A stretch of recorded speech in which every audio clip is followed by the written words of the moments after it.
தொகுதியை பற்றி சொல்லும் பொழுது அறந்தாங்கி நான் பிறந்த ஊர்.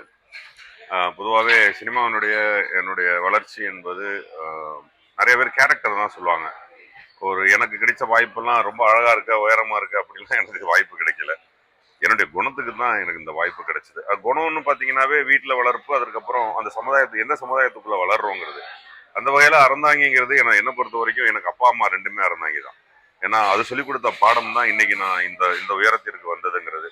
அப்புறம் எவ்வளவு வேணா வளரலாம், ஆனா கெட்ட பேர் இல்லாம வளர்றது ரொம்ப கஷ்டம்.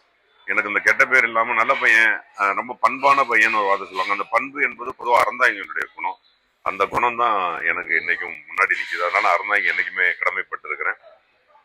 திராவிட முன்னேற்ற கழகத்தை பொறுத்த வரைக்கும் ஒரு சென்னைக்கு வந்ததுக்கு அப்புறம் ரொம்ப ஏர்லியராகவே 2005 நான் வந்து கழகத்திற்காக பணி செய்ய ஆரம்பிச்சிட்டேன்.